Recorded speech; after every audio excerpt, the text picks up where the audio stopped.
찬송가 461장 십자가를 질 수 있는 461장 찬송. 십자가를 질 수 있나 주가 물어보실 때 죽기까지 따르오리. 성도 대답하였다.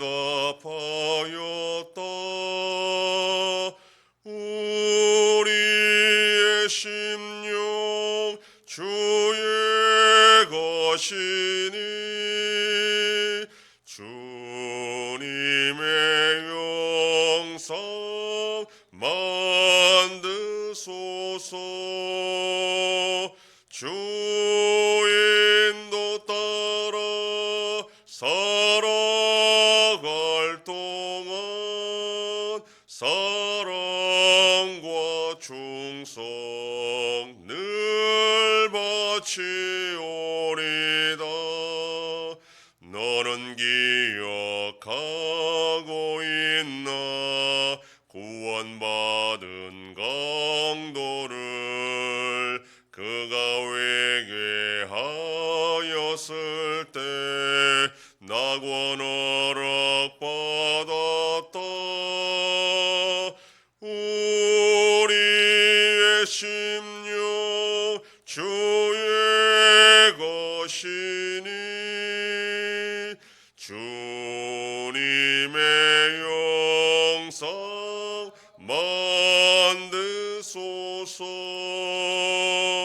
주 인도 따라 살아갈 동안 사랑과 충성 늘 바치오리다.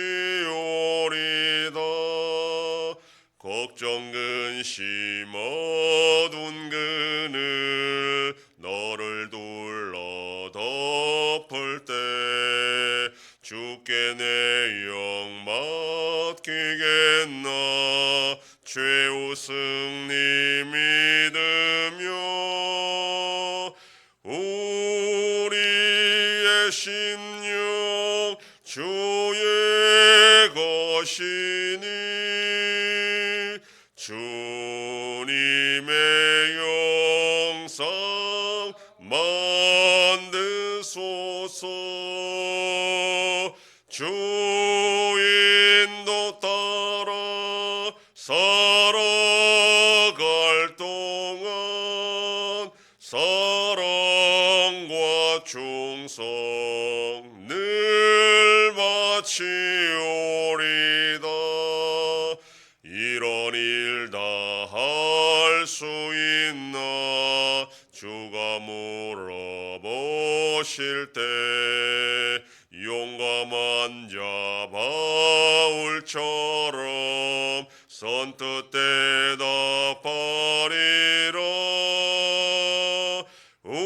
우리의 심령 주의 것이니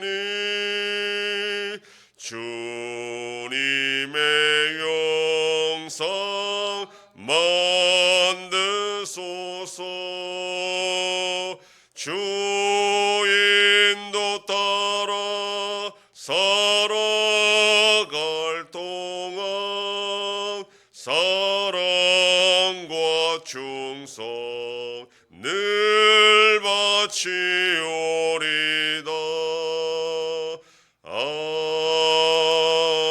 아멘. 전능하사 천지를 만드신 하나님 아버지를 내가 믿사오며 그 외아들 우리 주 예수 그리스도를 믿사오니 이는 성령으로 잉태하사 동정녀 마리아에게 나시고 본디오 빌라도에게 고난을 받으사 십자가에 못 박혀 죽으시고 장사한 지 사흘 만에 죽은 자 가운데서 다시 살아나시며 하늘에 오르사 전능하신 하나님 우편에 앉아 계시다가 저리로서 산자와 죽은 자를 심판하러 오시리라. 성령을 믿사오며 거룩한 공예와 성도가 서로 교통하는 것과 죄를 사하여 주시는 것과 몸이 다시 사는 것과 영원히 사는 것을 믿사옵나이다. 아멘. 하나님 말씀 고린도전서 15장 5절에서 8절까지의 말씀입니다. 신약성경 282페이지. 고린도전서 15장 5절로 8절 말씀 한 절씩 교독합니다. 게바에게 보이시고 후에 12 제자에게와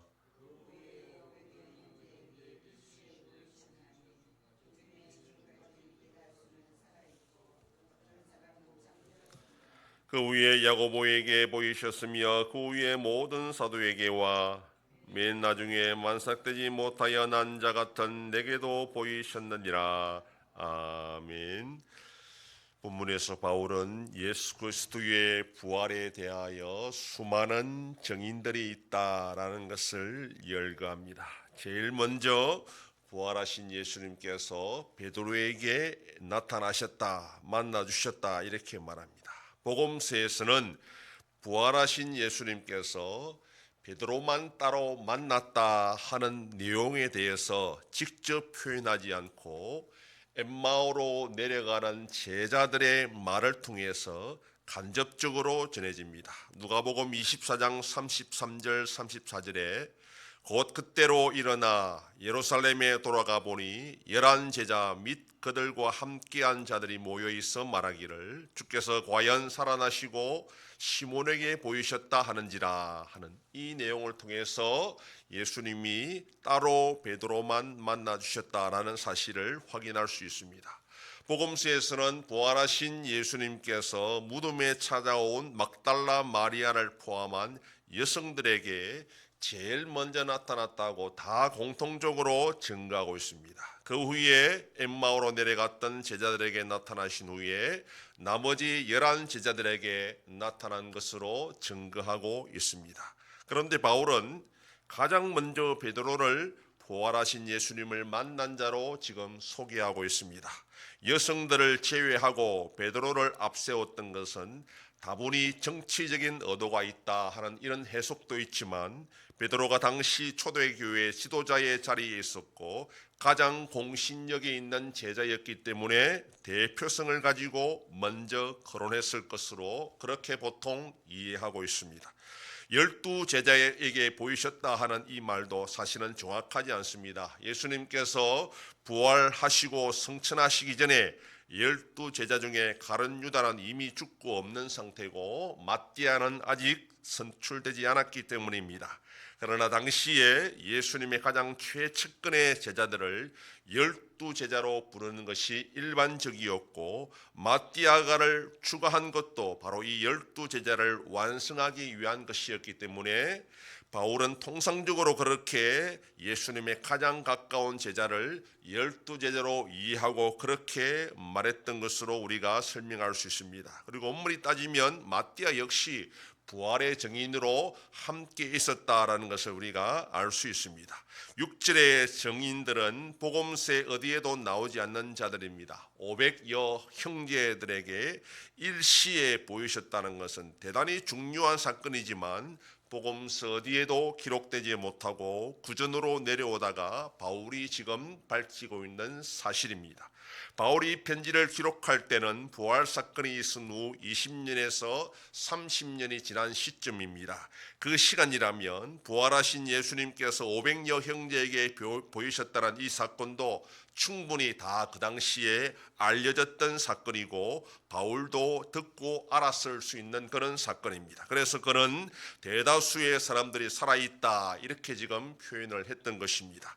그 다음으로 부활하신 예수님을 만났던 자로 야고보를 소개하고 있습니다. 이 야고보가 누구인지에 대해서 성경은 정확하게 밝히고 있지 않습니다. 그러나 12 제자를 이미 앞에 언급했기 때문에 12제자에 포함된 세베대의 아들 야고보나 알페오의 아들 야고보는 아닌 것은 분명합니다. 그래서 대부분의 학자들은 이 야고보가 예수님의 동생 야고보로 이해합니다. 복음서에서 야고보는 예수님을 메시아로 인정하지 못하는 형제로 등장하지만 사도행전에서는 예루살렘 교회를 이끄는 지도자로 갑자기 등장을 합니다. 그래서 그 사이에 부활하신 예수님께서 야고보를 만나 주셨고 그것이 계기가 되어 예수님의 제자가 되었다, 이렇게 추정을 합니다.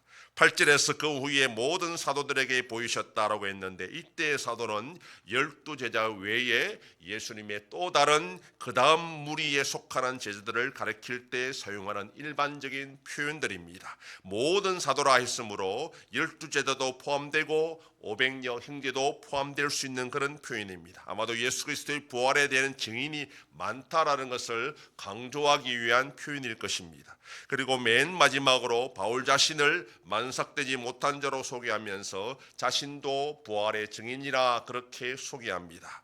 맨 나중이란 말은 부활의 증인으로서 맨 나중이란 뜻도 되지만 중요성에 있어서 자격이 없는 자신이 바로 그런 자들이다라는 그런 의미도 있습니다. 바울은 12제자에 들지 못했고 500여 형제에도 들지 못했고 나머지 사도들에게도 들지 못했습니다. 오히려 그동안 예수님의 제자를 핍박하고 잡아 죽이는데 앞장섰던 인물이었습니다. 그리고 바울이 부활하신 예수님을 만난 것은 승천하신 후였습니다. 그래서 바울은 자신이 자격을 따지자면 사도가 될 수 없는 그런 자였지만 예수님께서 자신을 불쌍히 여기주셔서 가장 마지막에 자신을 만나주시고 사도로 세워주셨다라는 것을 밝히고 있습니다. 바울은 자신도 예수 그리스도의 부활의 증인이라 당당하게 소개합니다. 부활하신 예수님을 만났던 제자들은 모두 목숨을 걸고 예수 그리스도의 복음을 전파했기 때문입니다. 그리고 실제로 그렇게 순교했습니다. 바울도 부활하신 예수님을 만났기 때문에 그때까지 쌓아왔던 인생의 모든 업적들을 배수물로 여기고 예수님을 전했고 예수님 때문에 결국 순교하게 됩니다. 부활신앙은 기독교 신앙의 핵심입니다. 부활신앙이 있을 때에 세상 유혹을 이길 수 있고 믿음을 지켜나갈 수가 있습니다. 오늘도 이 부활하신 예수님에 대한 이 신앙을 확실하게 또 확고하게 지켜나감으로 믿음으로 승리하는 복된 하루가 되기를 소망합니다. 기도하겠습니다.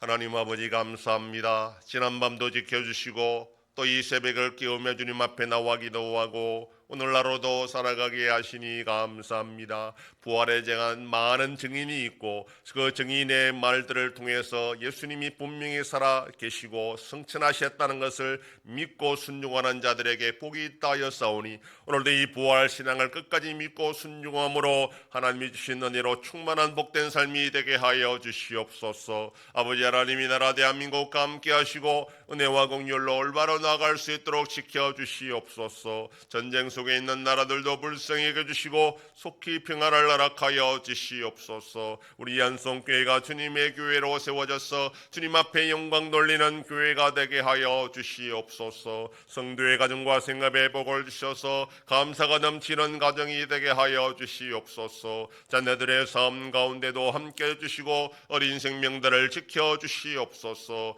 연로하신 어르신들 붙잡아 주시며 병중에 있는 성도들을 불쌍히 여기사 치료하여 주시고 회복시켜 주시옵소서. 오늘도 거룩한 주일을 준비하는 손길들마다 우리 하나님 아버지께서 힘과 능력을 주셔서 기쁨으로 섬기는 복된 하루가 되게 하여 주시옵소서. 이 새벽에도 주님께 기도하는 종들을 기억하시고 간절히 구하고 빌 때마다 들으시고 속히 응답하여 주시옵소서. 감사드리며 예수님 이름으로 기도드립니다. 아멘.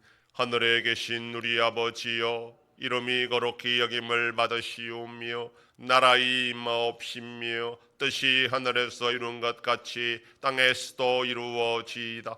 오늘날 우리에게 일용할 양식을 주옵시고 우리가 우리에게 죄 지은 자를 사하여 준 것 같이 우리 죄를 사하여 주옵시고 우리를 시험에 들게 하지 마옵시고 다만 악에서 구하옵소서. 대개 나라와 권세와 영광이 아버지께 영원히 있사옵나이다. 아멘.